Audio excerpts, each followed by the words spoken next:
Hello, everyone. Welcome to War and Words, the book discussion webinar by the Conflict Law Center at the Research Society of International Law. Today, we are honored to be joined by Dan Kovalik. He's a professor of international human rights at the University of Pittsburgh School of Law. And he's joined us to discuss his book, The Plan to Scapegoat Russia, How the CIA and Deep State Have Conspired to Vilify Russia. So, Dan, over to you. Okay. Well, first of all, I want to thank you for having me. I'm very honored to be before this Pakistani audience, given what's happening right now in Pakistan with the apparent attempted coup against your prime minister that the U.S. appears to be involved in. And I support your prime minister in resisting this, resisting U.S. interference, apparently based on your prime minister's position on not having U.S. military bases in Pakistan, and also his position to not go along with the Western sanctions against Russia. And he is getting a lot of blowback because of that. And so, and I've seen the photos of Pakistanis in the streets supporting your prime minister, and I find that very exciting. And I hope that the U.S.'s, attempts against your elected leader fail. And so far they have. So that's great. So I wanted to open up and say that. And obviously it's relevant to our discussion about Russia, because a lot of what's happening in Pakistan is related to Pakistan's position on Russia. And so, so I guess then I'll go into, try to do a short synopsis of my book for you. It's called The Plot to Scapegoat Russia, and it was written in 2017 at the height of what we call in the United States the Russiagate scandal. I don't know how familiar Pakistanis are with that essentially conspiracy theory, which it was. And the theory was promoted by certain elements of the U.S. ruling class, was that somehow Russia interfered in the 2016 presidential elections on behalf of Donald Trump, and that he won due to his collusion with Russia in the elections. To cut to the chase, I always believed, and I believe to this day, and I think the facts have borne me out, that was a ridiculous and unfounded claim. But it was a powerful one, particularly amongst supporters of the Democrats. And so who promoted this theory and why?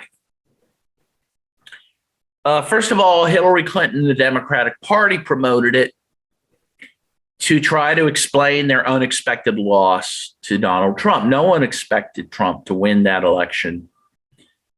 Even Donald Trump apparently did not think he was going to win. And so in order to explain the unexplainable, or the seemingly unexplainable, the Democrats and Hillary Clinton claimed that, Russia won that election. They were the ones that interfered and won the election. And they took that position because they weren't willing to look to their own failings in the campaign that led to their loss. And what were those failings? I mean, the main one was that the Democratic Party has been really the party of, or claims to have been the party of, the working class in America. For many years, certainly since Franklin Delano Roosevelt. And most of the unions support the Democratic Party, fund them. They're a major support of the party. But that alliance has been breaking down in large part because the Democratic Party stopped supporting working class issues. When did that happen? Probably under Jimmy Carter in the 70s, but it really accelerated after the collapse of the Soviet Union and with the rise of Bill Clinton and the neoliberal agenda. And something should be said about that. I mean, while, we're talking about Russia, it's hard to talk about Russia without also talking about the Soviet Union,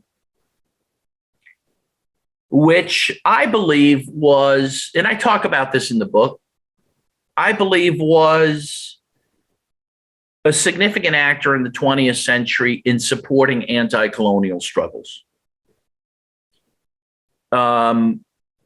I think they don't get enough credit for that. I think their role in the world was misunderstood, in what was happening between, particularly the U.S. and the Soviet Union, was misunderstood as primarily a fight of the capitalists against the socialists in the Soviet Union. While that was, an ideological issue, the main point of conflict, of armed conflict, was never directly between the Soviet Union and the United States. It was in the developing world. We called it at that time the Third World.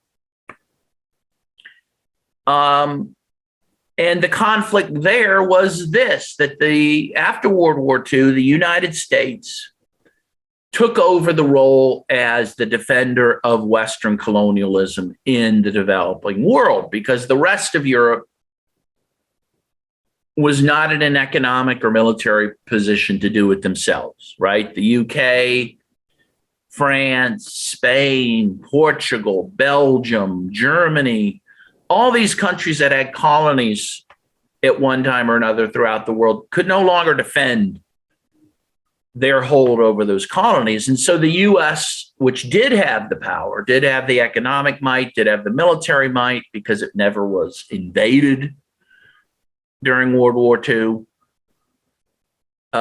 it took the role of defending colonialization throughout the developing world. And so we saw this most dramatically in Asia at first, in Vietnam and Korea, where the U.S. defended the ancient regimes in those countries. In the case of Korea, the U.S. quickly aligned, even though it had been at war with Japan during World War II. It quickly worked with Japan to reestablish colonialism in Korea, and it quickly moved to help the French try to maintain their hold over Vietnam. And then when the French, gave up that, the U.S. just went indirectly into Vietnam to try to maintain dominance over it. And we saw similar things happening throughout the world. In the Congo, where the U.S. and Belgium partnered to kill the first democratically elected president of Congo, Patrice Lumumba. Throughout Latin America, where the U.S. supported a series of really fascist military dictatorships, again, to prevent progressive movements and anti-imperialist movements from taking over. And the role of the Soviet Union was a progressive one. They defended the people who were trying to resist this colonial struggle, and they were successful. I mean, so, the developing world largely became decolonized in the 20th century, and they really do owe a certain debt to the Soviet Union and later to Cuba, which of course itself was backed by the Soviet Union, in that victory.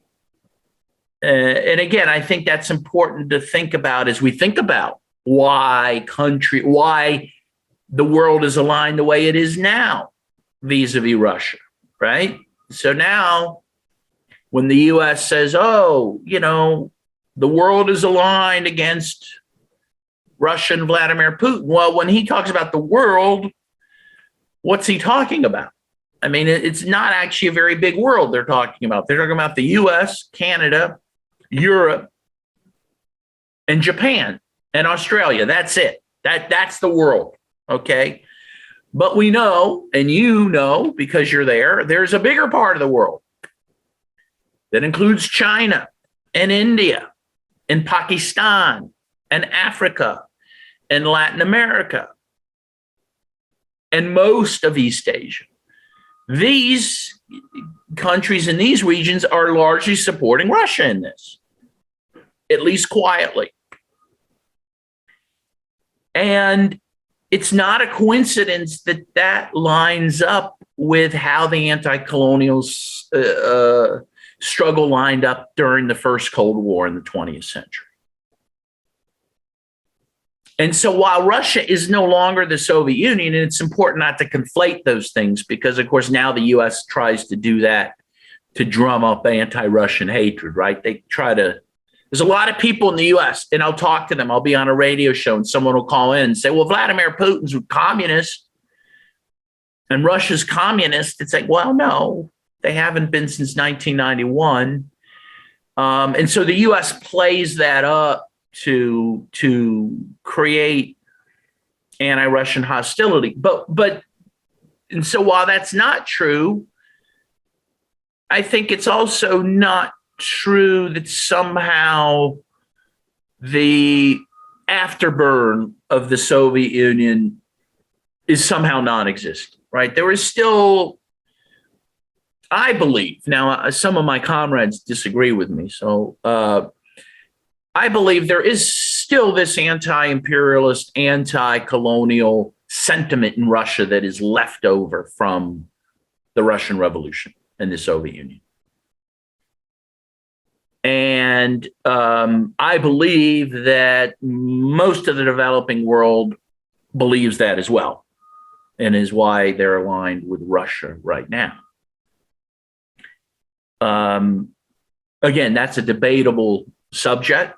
But I don't think history has these real hard stops and starts, right? And demarcations. I mean, it's more fluid. And I think, reminds me when, and I hope I'm not getting too philosophical, but when Nixon and Kissinger met with Mao and Zhou Enlai in China, and Nixon asked Zhou Enlai, he says, what do you think about the French Revolution? And Zhou Enlai said, too soon to tell. And people who have a longer view of history know that we can't judge historical events as they happen, or even shortly after. We won't know what they mean till much later. And I don't think we're going to know what the Russian-Ukrainian crisis means in full until later. Even though we can definitely see some trends, but, and so I think it's interesting to think about that old Cold War alignment when you're looking at the new Cold War alignment now, which looks very, very similar.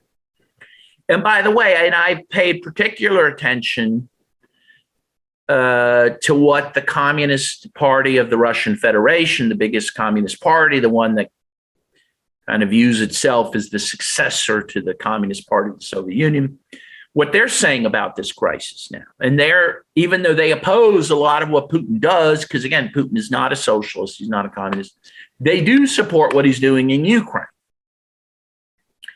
Because they did believe that the people in the breakaway republics of Donetsk and Lugansk needed to be supported and defended against the government in Kiev, which had been at war with those republics for 8 years, and 14,000 people died in that war, 80% in those regions.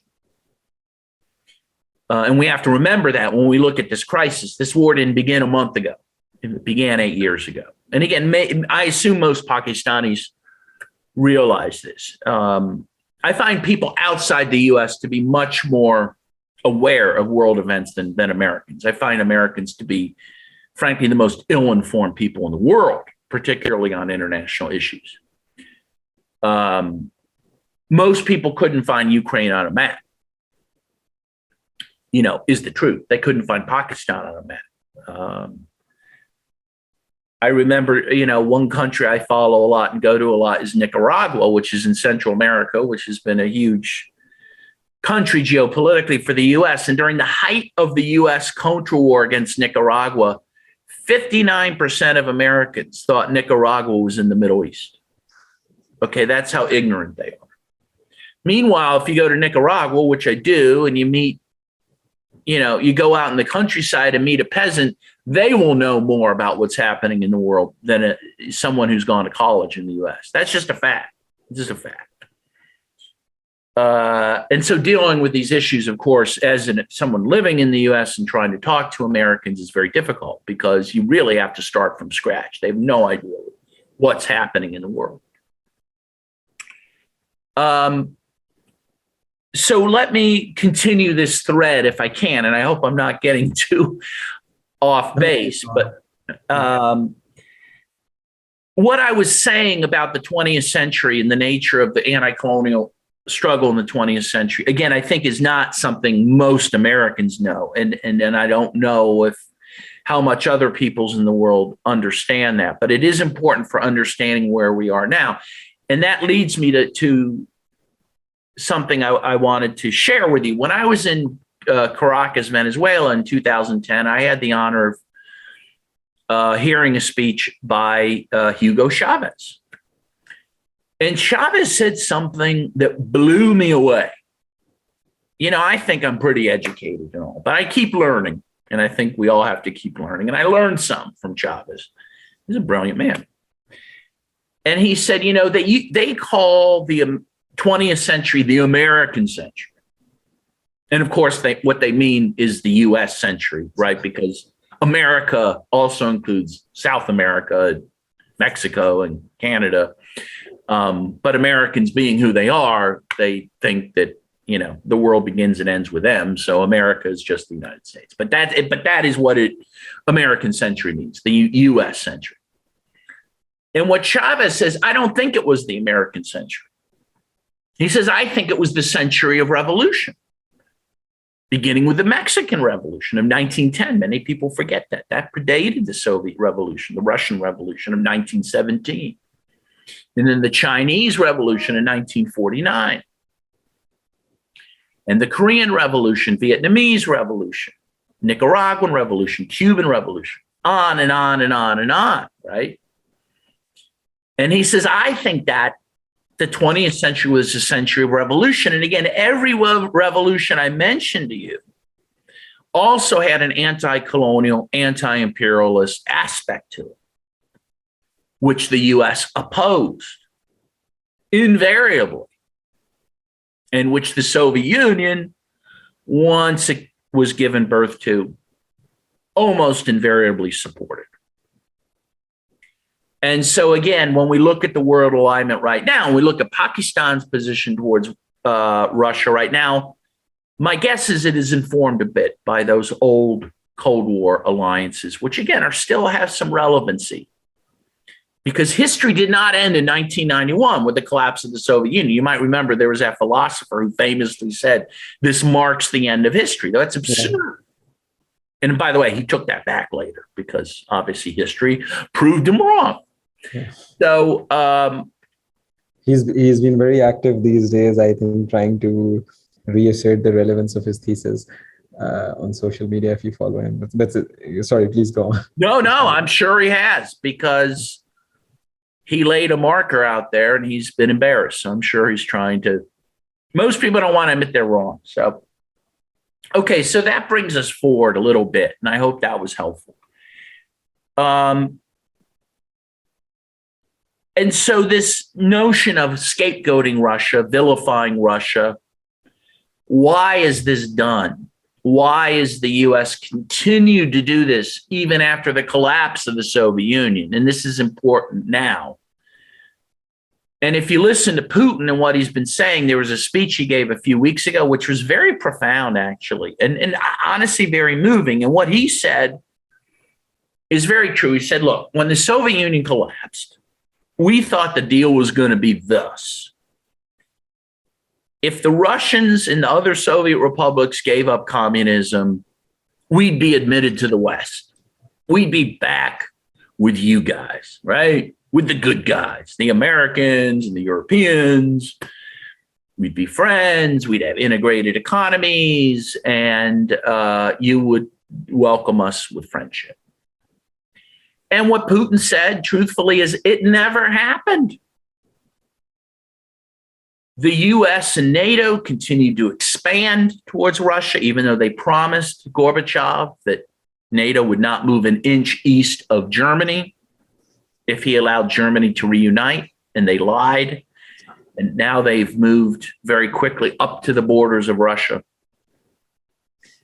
Though there was a bit of a rapprochement in the 90s with Boris Yeltsin because he graciously allowed U.S. capitalists to completely loot Russia and plunder it. And while the Americans were very happy with that, and therefore very happy with Yeltsin, and in fact did interfere in the 1996 elections in Russia to get Yeltsin reelected when he only had 3% approval rating. That honeymoon period did not last long. And so who follows Yeltsin? It's Putin. And again, for a little while, they were okay with Putin too, because he was Yeltsin's guy and he was kind of an unknown. But then that quickly broke down. And why did it break down? First of all, again, there's even a honeymoon period with Putin. You might recall George W. Bush says, I looked into Putin's eyes. I saw his soul. He's my friend. After 9/11, Putin was the first world leader to call Bush, offer his condolences, offer to help in the war on terror, such as it was, and did help with that war, particularly in Afghanistan, where Russia still had assets from the Afghan war of the 1980s. And so all's well. And that begins to break down. And when does it start to break down? In 2002, 2003, when the U.S. says they want to invade Iraq based on alleged weapons of mass destruction, which many of us knew then, and we all know now didn't exist, okay? Well, Putin wouldn't go along with it at the Security Council. He didn't support it. You might recall that the Soviet Union, it was the Soviet Union then, Gorbachev did go along with the first Gulf War, again, because he was very compliant with the United States. Putin would not go along with the second Gulf War. This begins the unraveling of the relationship between the U.S. and Russia. Putin was beginning to show he was not going to be the compliant leader that Gorbachev was in his later days, or that Yeltsin was. And also, Putin did something else that was unforgivable. He brought the bear back on its feet. He built up the economy that had been destroyed in the 90s after the collapse of the Soviet Union. 2 million people died, early deaths in Russia because of the collapse of the Soviet Union. That's not talked about a lot, but there was so much economic dislocation that 2 million people died. Well, Putin helped rebuild Russia as a world power, as a minor world power, but a world power. That also was unforgivable because the U.S. was taking the position after 1991 that it was the sole world power. George H.W. Bush announced this as this East Bloc was collapsing. He announced the New World Order. And the New World Order meant the U.S. was the sole superpower and would now call all the shots. Well, again, Putin starts to assert Russia's independence by not supporting the Iraq War. And then Russia did not go along in 1999, even before the Iraq War, with the bombing of Serbia, right? NATO's bombing of Serbia for 79 days. Though I think that was a bit forgivable in the sense that even the U.S. and NATO understood Russia could not abide by Serbia being bombed for 79 days, right next to them. And this was the U.S. and NATO saying that there was a new boss in town, that they would control the world, and they would bomb a country in Europe without Security Council authorization. So that, I suppose, was a forgivable sin, but not the failure to go along with the war in Iraq. Well, time goes on, and a few other things happen that increase the tensions between Russia and the United States. One is the NATO bombing of Libya in 2011. which did have limited Security Council authorization, and it got it because China and Russia agreed to abstain from 2 UN Security Council resolutions, which provided, though, for very limited military operations in Libya, a no-fly zone, and the protection of civilians in Libya, which, by the way, it's very clear now they didn't need protection. I mean, the claims against Gaddafi and what he was doing there have been debunked, and I've written a lot about that. This was totally trumped up.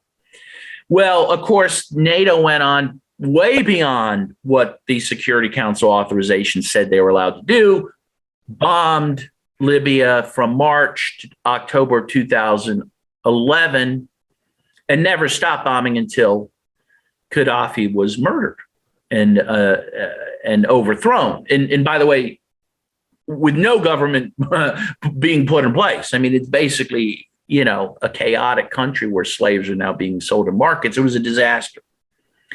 Well, the Chinese and Russians looked at this, and Putin looked at this. By the way, it was Medvedev that abstained on those resolutions. He was president at the time. You might recall that it's kind of switched between Medvedev and Putin. But Putin was there. I think he was prime minister at the time. And he saw this, and he was disgusted by what they did in Libya, and apparently twice watched that video of Gaddafi being brutally murdered and was like, I'm not going to let this happen again. And this would later inform his decision to go into Syria and prevent the U.S. and other powers from overthrowing Assad. What happened in Libya with the betrayal of Russia and China, Putin decided was never going to happen again.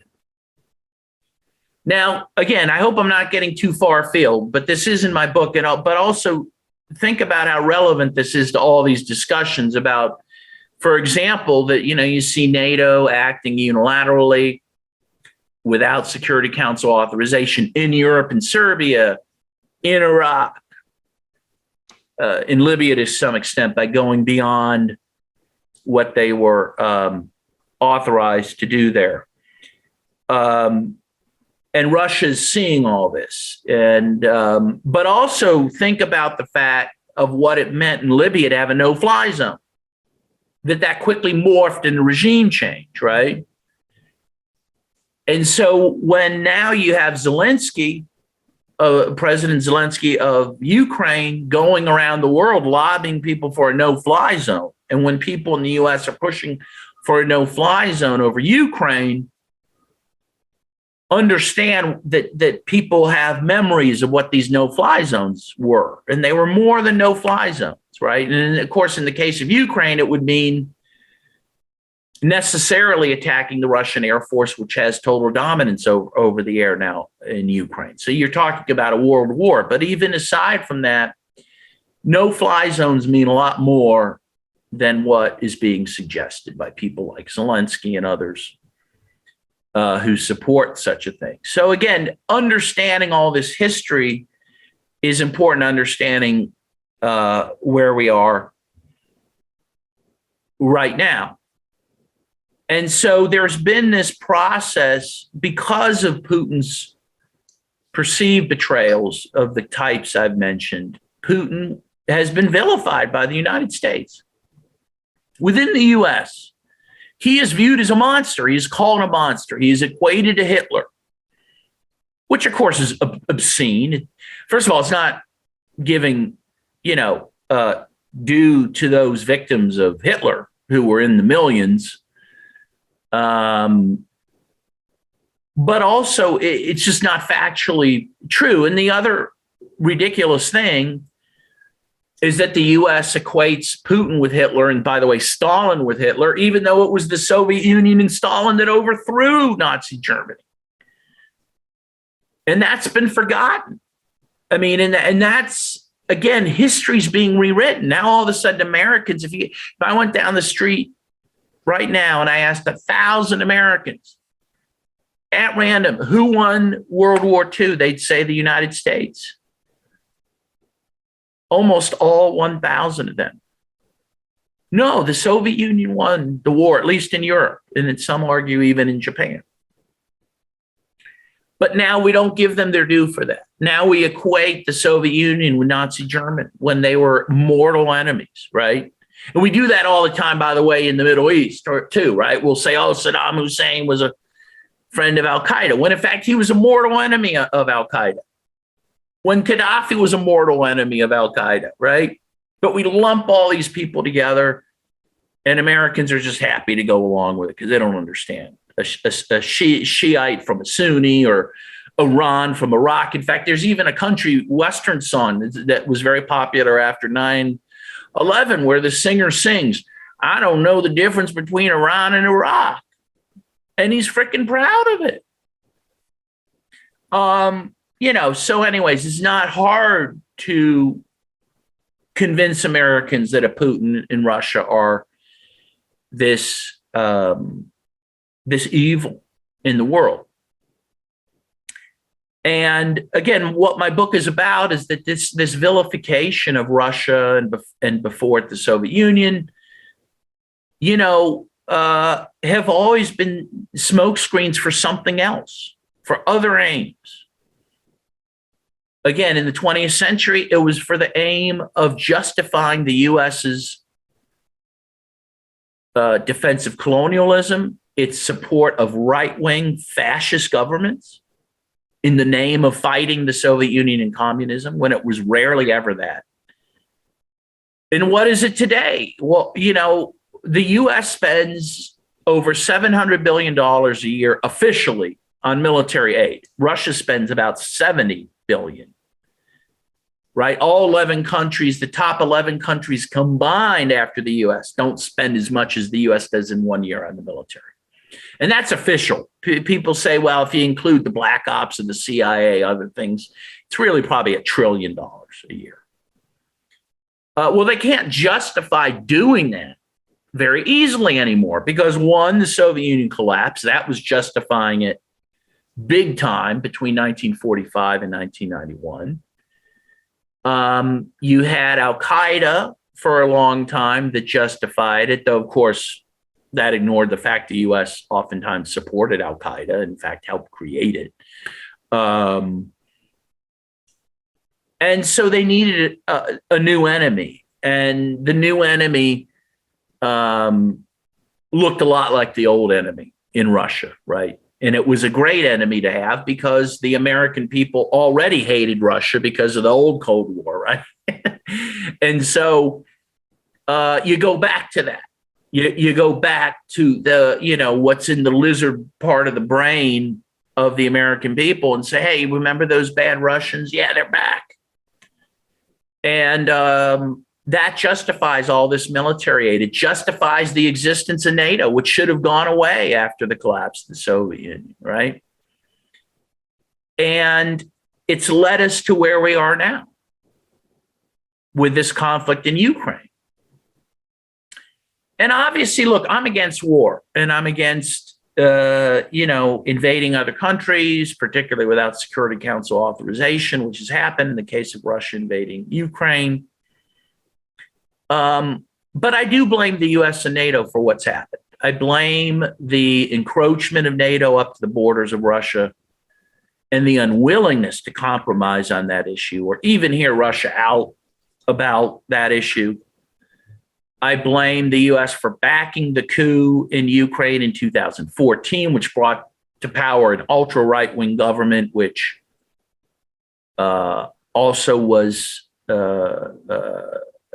had hatred towards the Russian ethnics in its own country, waged war against those people. Again, 14,000 people died in that war between 2014 and the Russian invasion of a month ago.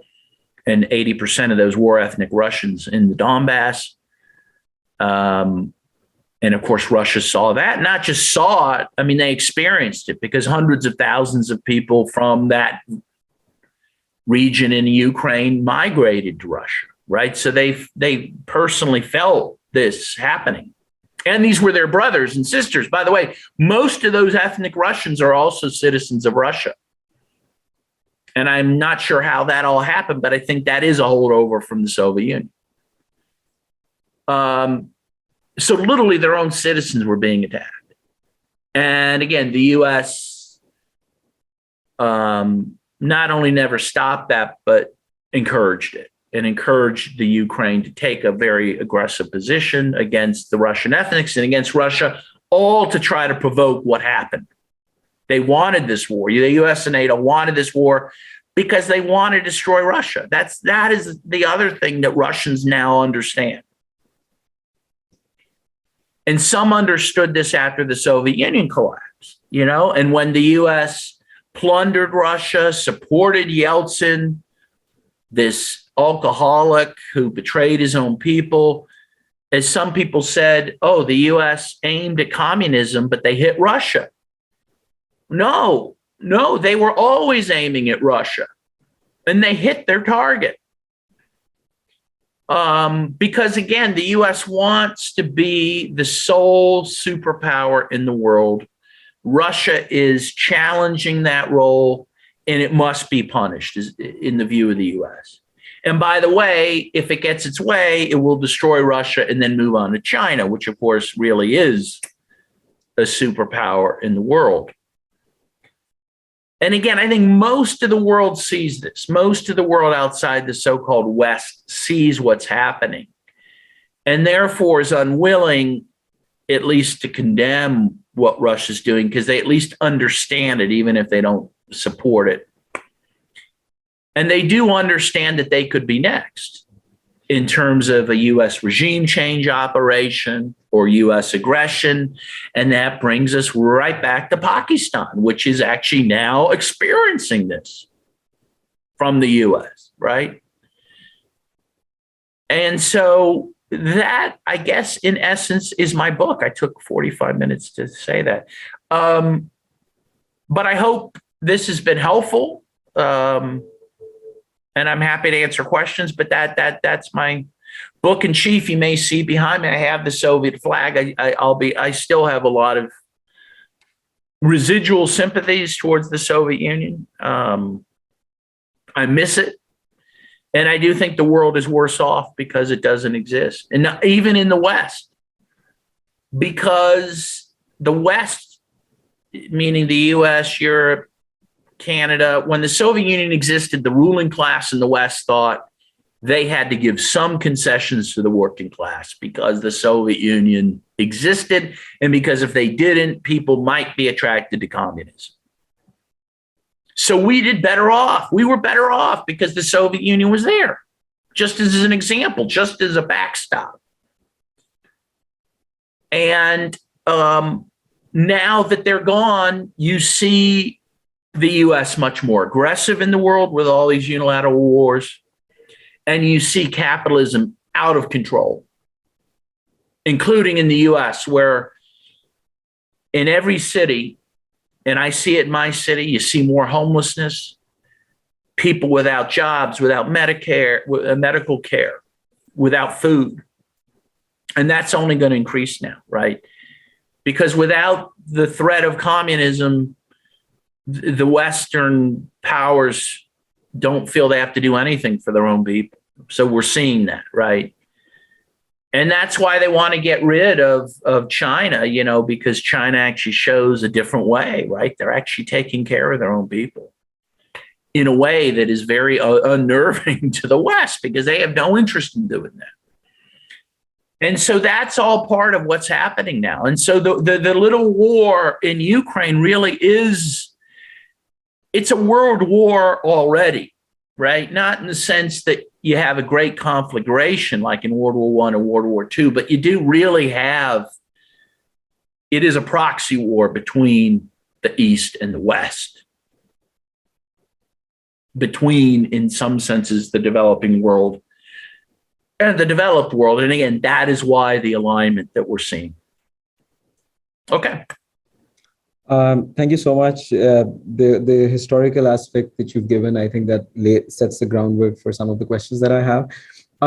So I just want to step back for a bit, like outside of geopolitics to an individual level. So a lot of this vilification, I think it's an exercise in narrative building, because when the CIA or the deep state or any entity in any country, they're creating a narrative, someone has to buy it for that to be successful. So it's essentially two questions clubbed into one. So the first one is, so I've had the opportunity to go to the US a few times, and the Americans, I felt, have always had a very unique view of the world. Some of that you all alluded to in your opening remarks as well.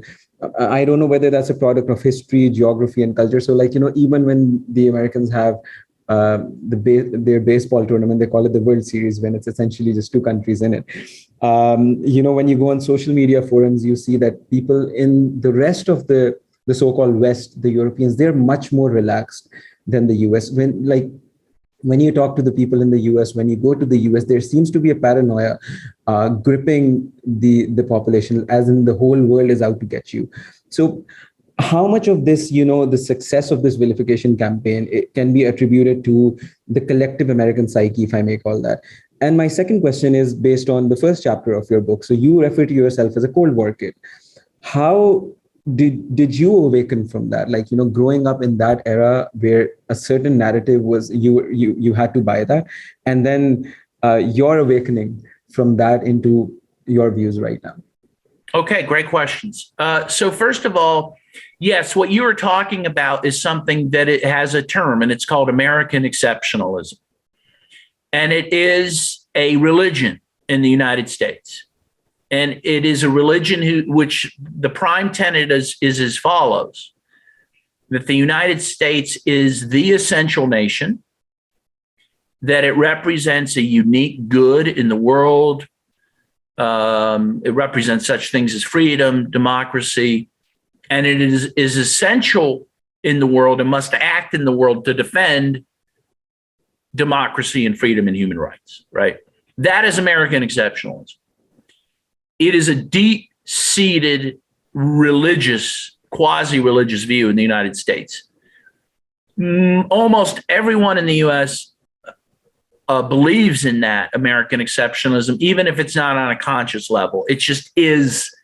It's like the water we drink or the air we breathe. It's just there. And of course, it allows the U.S. to say and take incredibly self-contradictory or contradictory and hypocritical positions. So they can say, oh, Russia, look what you're doing. You're invading a sovereign country. Civilized nations don't do that. Meanwhile, look at all these other countries the U.S. has invaded. Look at all these other countries that they've interfered in, like Pakistan. It's a joke. It's a joke that the U.S. would say this. But Americans are so ideologized with this belief that somehow we don't do that, even when we do, that they buy that lie time and again. There's actually a great, if you have a chance to read it, it's the 2005 Nobel Prize speech of Harold Pinter. And he goes into this and he says, and I'm going to try to paraphrase it. He says, the conduct of the United States has been vicious and relentless and cruel. But as far as most people in the world goes, those things the U.S. did, those cruel things, never happened. Even when they were happening, they weren't happening. This is a sleight of hand that the U.S. does. It's incredible. We support democracy even when we're supporting a fascist dictator. How can you believe such a thing? But again, it is the strongest ideology that I've ever witnessed. And that's what allows for people to really jump on the pro-war bandwagon, on the anti-Russian bandwagon, and to not see their own country's warts and sins and that sort of thing. And again, I don't think there's any country in the world in existence that has that type of view, right? Most countries have a certain realistic view of themselves, right? They know their history. There's good parts to their history. There's bad parts to their history. But that's not how Americans think.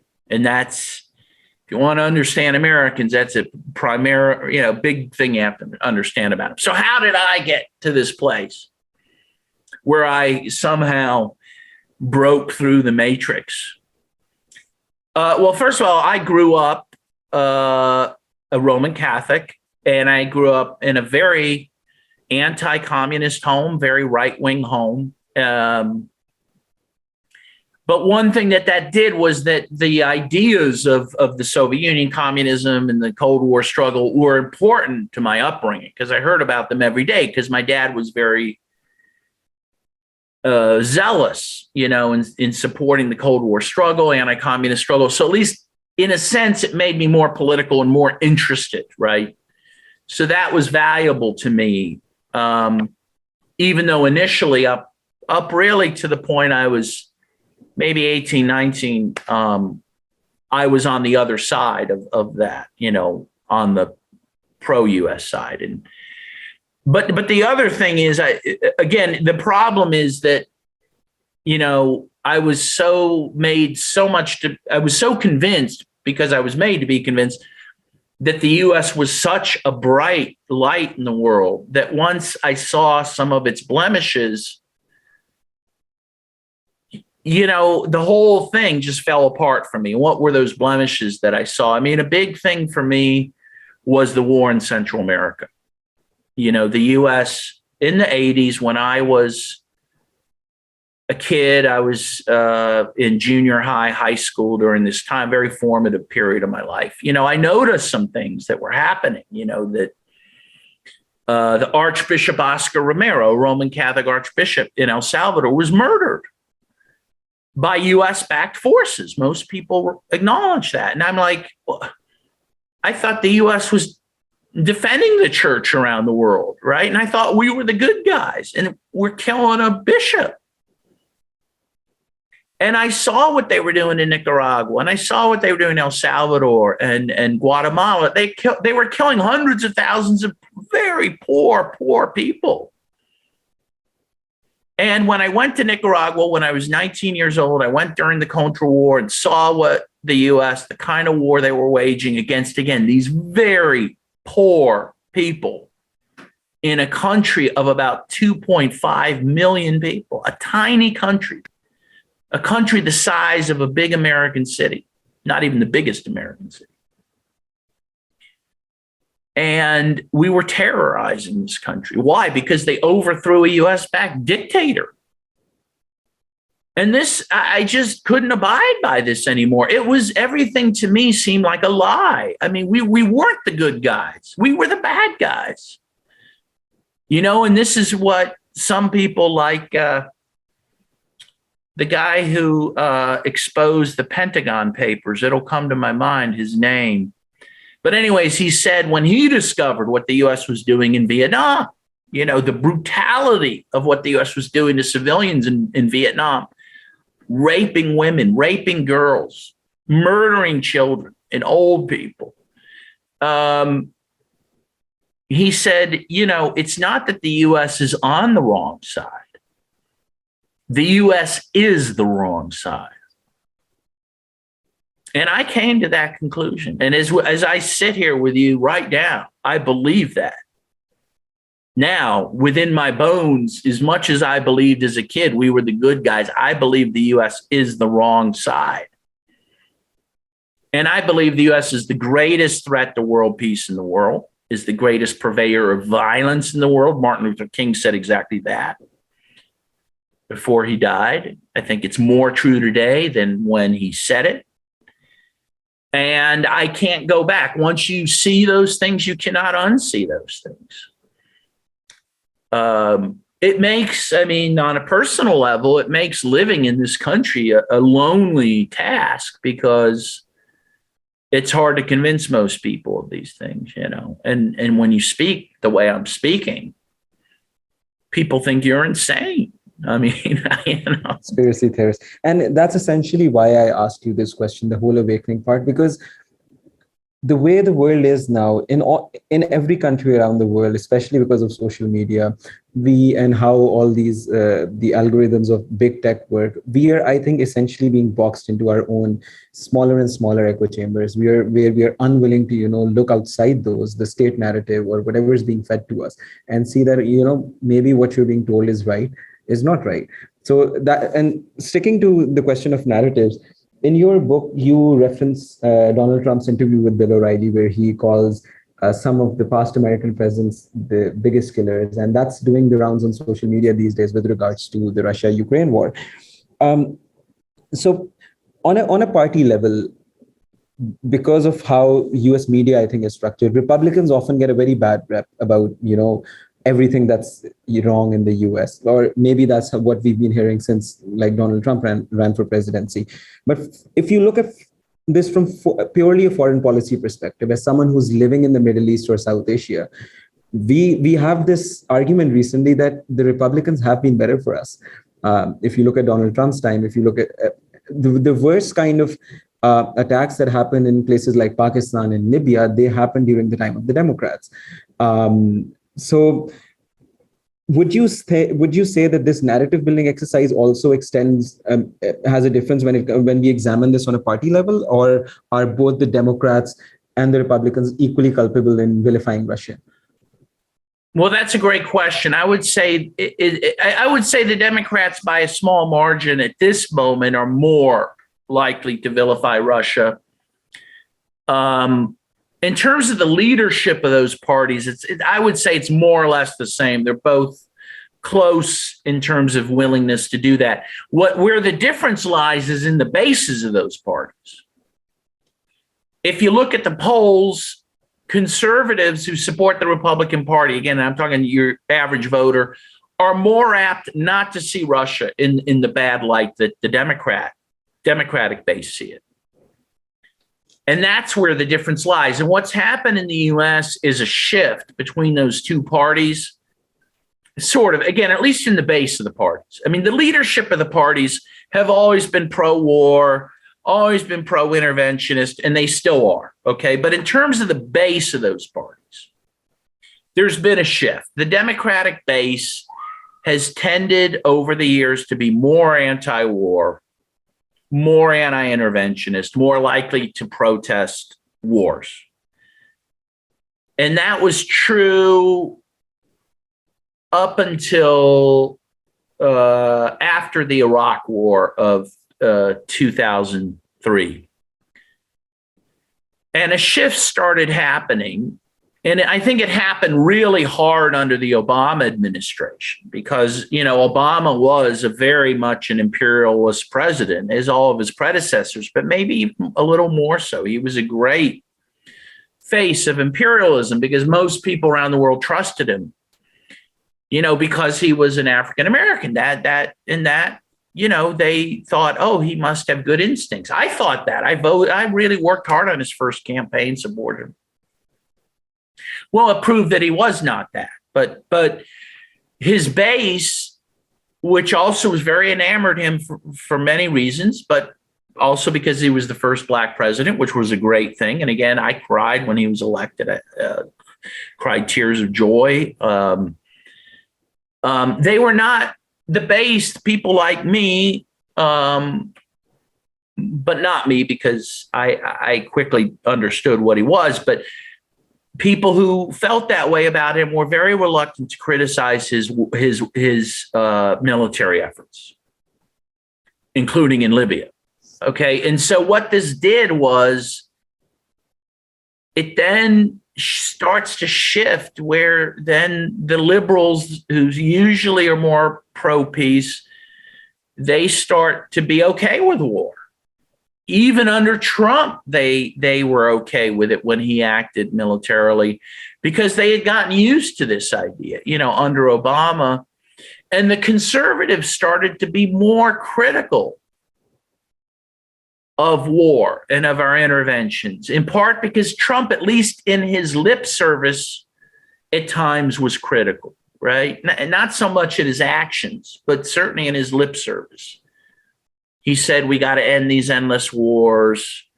For example, he called the Obama administration out for supporting ISIS and Al Qaeda, said that the wars had been a waste. So the conservative base then starts to hear that, and they start to accept that, and the liberals, again, take another view. So now you have a flip where the Democratic base tends to be much more pro-war than the conservative base. And that's a very interesting thing that I'm seeing. So, for example, in the U.S., when I get invited, I have about 2 or 3 interviews a day about these sorts of issues we're talking about and about my books.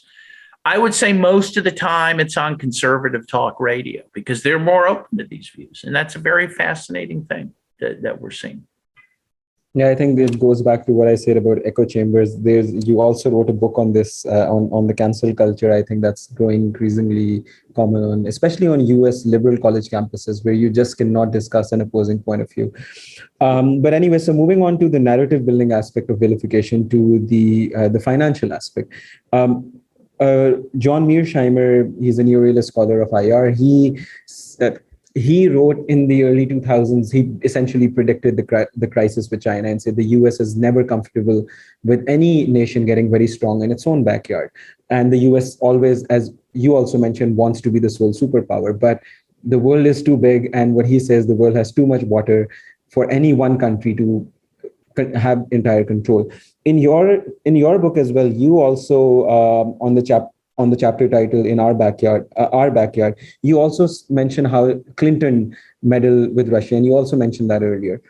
And staying with that theme, there's the problem of the NATO expansion problem, which you mentioned earlier as well. Like, NATO was created to halt the communist advance, so essentially it should have ended after the fall of the Soviet Union. But as we've seen, more and more countries have been added to NATO. The US has continued to supply countries like Poland with missiles, with upgrading the weaponry on their F-16s. So how much of this vilification or scapegoating of Russia would you attribute to keeping the American military-industrial complex happy?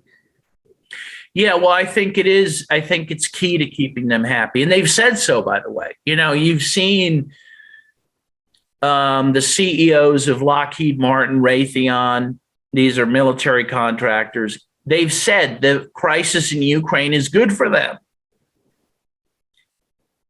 And their profits are way up and their stocks are way up because of this crisis. And so they love war, and they don't care who, we don't even have to win it, right? And so vilifying Russia is great for those defense contractors, convincing the U.S. to keep sending arms into Ukraine, even though it's going to just continue a war and continue suffering because, Russia's going to win it one way or another. But it's great for the defense contractors, right? And in fact, they love it because, they're they make one of the only products that, has to blow up before they have to make a new one, right? So they're happy to send stuff that just gets destroyed right away or whatever, because then they have to make more. So they're hugely behind this anti-Russia sentiment.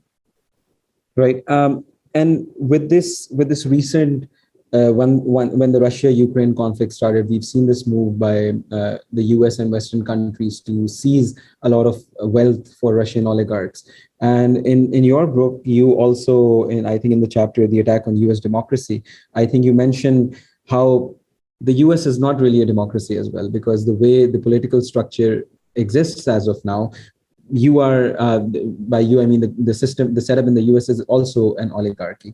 How much do you think that kind of a setup contributes to such narrative building? Like not just with respect to Russia, but also, as you've written, with respect to Iran and other countries? Well, it's interesting because, again, I think largely, and you see this a lot on Facebook posts, at least my friends' Facebook posts, memes and stuff saying, only Russians have oligarchs, right? The U.S. has CEOs and rich people, right? So largely it's just ignored that we have oligarchs. We just, right? So we call Russia Their billionaires are oligarchs. Our trillionaires are merely rich people, right? So it's just another way of vilifying the other, in this case, Russians, right? And again, Americans don't care if one of their oligarchs' yachts are taken without due process, but if some country did that to our oligarchs' yachts, we'd be upset because but that's it. There's this double standard all over the place with regard to all of this. I mean, the idea that, again, the U.S. or Europe can just seize someone else's property without due process, seize bank accounts, seize Russia's reserve money, right? Seize Venezuela's gold, which the Bank of England did, seize Citgo, Venezuela's oil company in the U.S., which the U.S. did. It's incredible. I mean, it violates even all notions, not even of due process that the U.S. claims it holds dear, but even private property, right? It violates even capitalist notions of fair play. And yet it happens, and you barely hear any protest in the U.S. to that. And again, if other people did it to us, we'd go to war over, right? I mean, another example, is that the U.S. prevailed on Canada to arrest and imprison the CEO of Huawei, right, from China. And what was her crime? Running a competitive company against U.S. companies. That was her crime. I thought that's what capitalism was based on, healthy competition. But of course, we know that's a lie too. So yeah, and again, Americans just look the other way. It's an incredible thing. It's an incredible thing. The idea of this Orwellian doublethink is just, it's predominant in the U.S., to hold in your mind two opposite ideas. Americans can do that, and they're good at doing that. Yeah, it's very interesting. And I think that's going to be linked to my next question. When people outside the West, when they look at these double standards, that's what, the noise has been in Pakistan as well recently. And that's what my next question was going to be with regards to the current situation in Pakistan, where the Pakistani Prime Minister, when he apparently chose a very unfortunate time to visit Russia. While he was in Russia, the war in Ukraine broke out. But even before he left, there was a lot of pressure to, not go to Russia. Our stance has been, we will not engage in bloc politics. And for once, we want to put our own national interest above everything else, which I think every country has a right to do so. Following that, there's been this whole talk for the past month or so, how allegedly the US is behind a no confidence motion against Imran Khan. And when we look at history, something similar was done against Mossadegh's government in Iran back in the 50s. And when I look at all that's happening in the context of your the cases of regime change that you've mentioned in your book, it's not that hard to believe. But then there's a lot of people in Pakistan who say maybe, I'll borrow your word, it's a conspiracy theory. Maybe it is completely organic. And, so what do you have to say to that? You said you've been monitoring the incidents in Pakistan closely. Yeah, no, I do think that what's happening to your prime minister is being orchestrated outside of Pakistan by the United States. And again, you mentioned Mossadegh in Iran, but I mean, we can list dozens of those cases where the U.S. has overthrown foreign leaders. And what they often do is they use opposition groups within that country to pull that off. They bribe people, they threaten people to get them to take actions against the leader they don't like. And that happened to Mossadegh in Iran, to Arbenz in Guatemala, to Allende in Chile, right? To heiress father Aristide in Haiti. And that doesn't even count the times we've just murdered people like Lumumba in Congo. And the list goes on and on. And so I think that when someone like your prime minister says that that's what's happening now, you have to take that very seriously. And all the facts that are necessary to totally ascertain the veracity of that will not be known till later, right? We always find out a little later, oh yeah, the CIA did do that. But this all follows the pattern that the U.S. has used in other countries to overthrow governments, And so, and when you look at statements that American officials are making about your prime minister in Pakistan, it's very clear to me that this is all being orchestrated, by the United States. So, and again, that's not to say that there aren't people who don't like him within Pakistan anyway, right? And are moving against him, but they're moving against him because they see an opportunity, right, to placate the U.S. and get something out of it. Get some economic benefit, political benefit, et cetera, right? And I think that sort of thing needs to be resisted, and that type of interference by the U.S. needs to be resisted. So. Yeah, and I think so. When this whole thing was happening, I am a student of IR and foreign policy, so I was very livid when this was going on. So a lot of my friends thought I'm being extremely pro Imran Khan. But when over the weekend, the parliament, they dismissed the no confidence motion, and then he stepped aside as prime minister. And I was very happy. So all of my friends are like, you were very pro Imran Khan, so why aren't you more upset that he stepped aside himself and given a fresh call for elections? And my only point was, I don't care if Imran Khan stays in power or not. The people of Pakistan should decide, not a foreign government, not a US or or Western-backed regime change in our country. So it's very interesting times ahead. Before we wrap up, allow me to play the devil's advocate for once. At the beginning of your book, in the foreword, it starts with the Russians are coming again. David Talbot says there's this massive anti-Russian propaganda campaign, which is one of the biggest fake news operations in the US. You end the book by saying, can we give peace a chance? But in light of Putin's invasion of Ukraine, can we argue that both David Talbot and Dan Kovalik were wrong? That perhaps the CIA and everyone who was vilifying and scapegoating Russia, they were right to do so? Well, obviously, a lot of people think that and have told, actually, not a lot of people have openly said that to me, but I'm sure they're saying that behind my back, that I must have been wrong.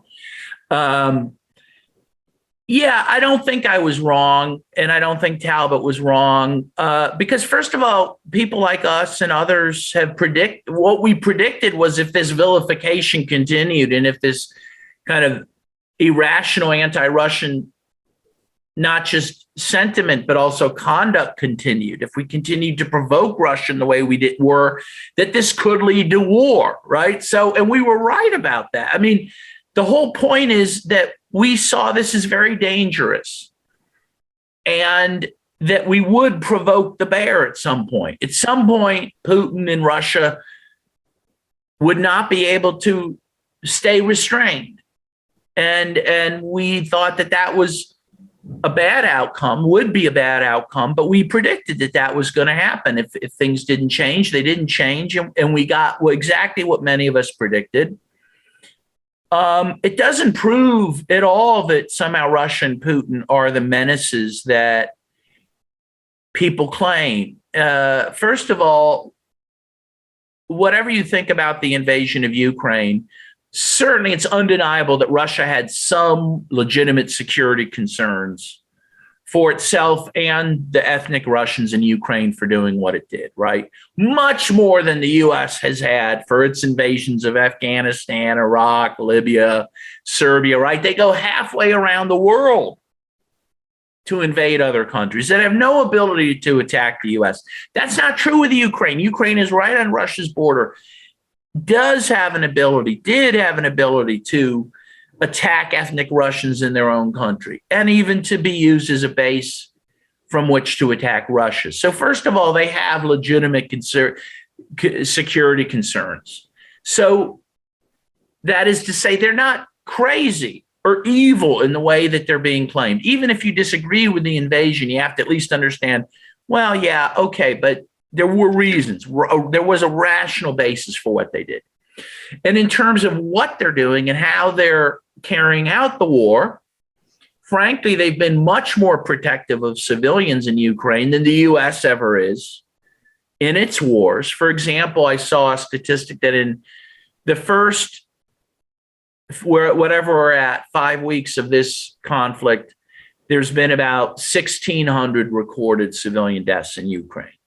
That's compared to the first 5 weeks of the Iraq War, in which over 6,000 Iraqis had already been dead by this time, right?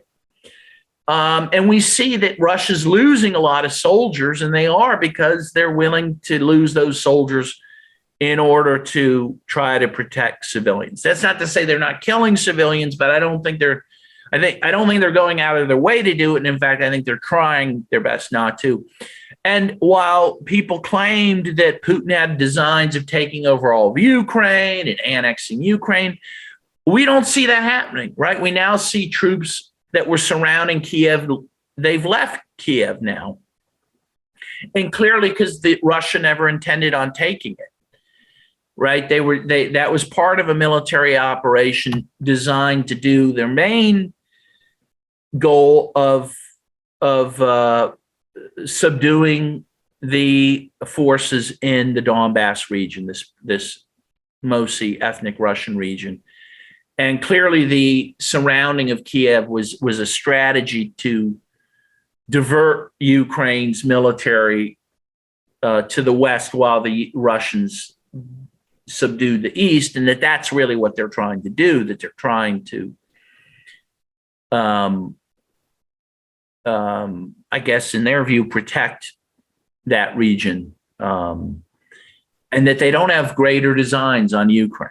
So if you look at all those things combined, I don't see Russia is this great threat. And by the way, whatever they're doing in Ukraine, why is that a threat to the United States? I mean, again, let's be serious. I mean, this isn't happening at the U.S.'s borders. And again, Russia has these legitimate concerns at its borders for what it's doing, so why is Russia a threat to me? It's not. And it never has been, and that is the main point too. When that title of the forward by Talbot, "The Russians are coming," that means the Russians are coming here. That's what they're claiming. The Russians are going to attack us. They're not. They're not going to attack Western Europe. So all those claims were never true. And those who made the claims never believed them to be true. Those were made for political purposes. So no, I don't think I was wrong. And I still think we need to find a way to get along with Russia when all this is over. I mean, they are a legitimate country with legitimate security concerns that need to be addressed. And we need to go forward on that basis. Yeah. And to, put your point into perspective, the one time that Russia did try something similar when it was trying to have missile bases in Cuba, the world came close to a nuclear war.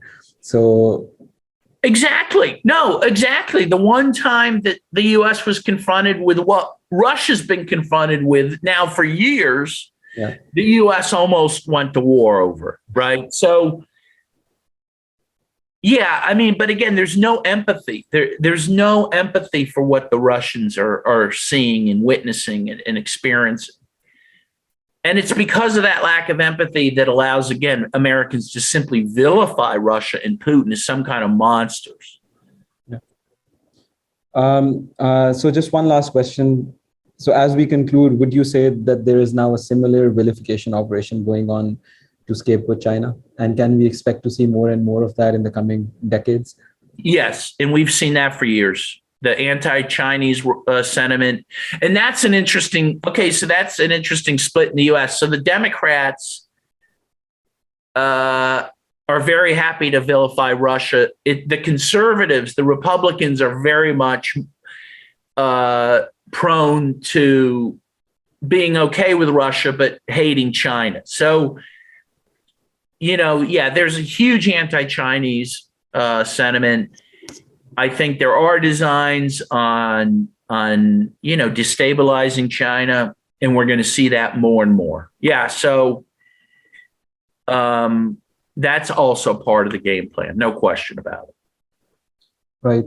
Thank you so much, Dan, for being part of this conversation. I hope moving forward, everyone, to quote your words, can give peace a chance, not just with regards to the US and Russia, but with regards to the rest of the world. I always have said that when in all these big power competition, it's the smaller countries that suffer, not just financially, but also with regards to the people that lose their lives, getting involved in all of these needless conflicts. Pakistan, as we've always maintained, has suffered a lot just because of US expansion in the Middle East, their invasions, their wars. So let's just hope everyone can give peace a chance. Thank you, everyone, for joining us. Please stay tuned for more conversations on War and Words. Thank you.